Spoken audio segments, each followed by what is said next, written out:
All right, improper integrals. All this means is, oh, well, first, an integral represents what? The area between the curve and the x-axis, yes? So a regular integral would represent an area where, like, we have some function f of x, and it's bounded between a and b, yeah? So that would be a normal integral.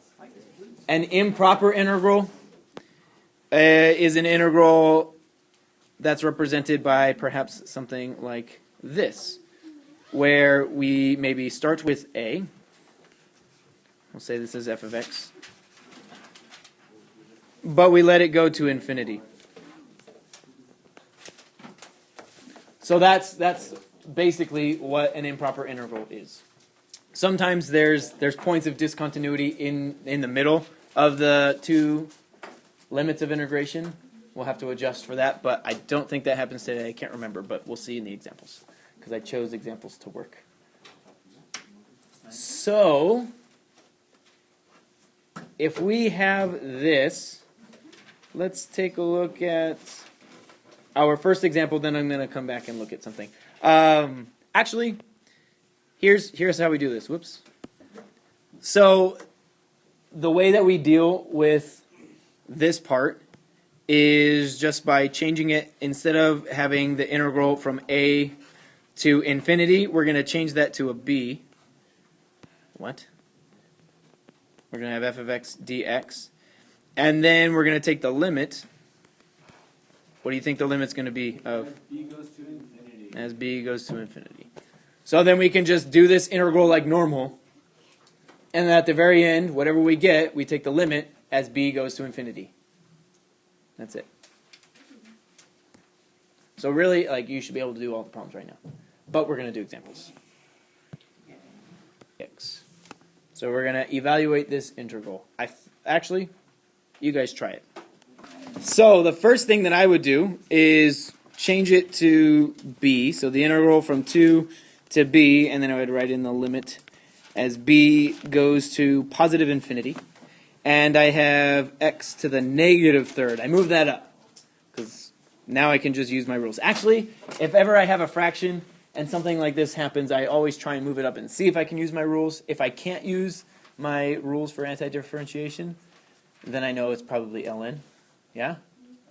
That's what I try to do first. And then I would add 1, so that makes it a negative 2, and divide by the new exponent. So we have this. And I'm evaluating it from 2 to b. And I'm taking the limit as b goes to infinity. I'm just writing this again because it's wrong if I don't. But I'm really not doing anything with it until the actual integral is, like, I'm done evaluating the integral. And then I'll take the limit. So plug in b. In fact, I like to do this. I like to plug in b, but I have negative 1 over b squared times 2, or 2b squared. Are we okay with that? Yeah?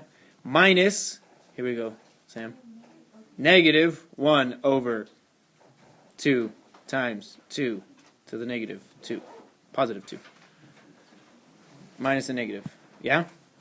And then take the limit as b goes to infinity. This goes to 0. This goes to 1 over 8. If we have, this is actually a formula. It comes up later on as well. But if we have from a to infinity, and we have 1 over x to the p, where p is just some number, this is actually called a p integral. And later on when we get into sequences and series, it'll kind of have similar rules. But if p is greater than 1, oh, actually, I'm not going to mention this just yet because we haven't gotten to anything yet. So example 2, we'll do this first, and then we'll go back to the stuff in red that I'm not writing. So try this. The first thing I get would be, again, to change the infinity to a b. And I change it to x to the -1, and I try to do my anti-differentiation formulas, but then I divide by 0, so I know this doesn't work. That's my hint in my brain, how I remember it, to know that this is actually, the antiderivative of 1 over x is the natural log of the absolute value of x. And this is evaluated from 2 to b, and I'm taking the limit as b approaches infinity. So then I have the natural log of b, the absolute value. Well, I mean, I guess we don't need the absolute value because anything that we're plugging in is positive anyway, right? So I can actually just do regular parentheses. If I plugged in a negative, then I would have to do absolute value. But I already know that I'm never plugging in negatives for this integral. That's why I'm getting rid of the absolute value right there and right there. So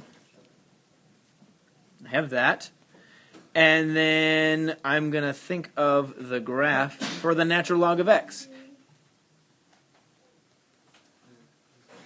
That has an asymptote, that's the y-axis.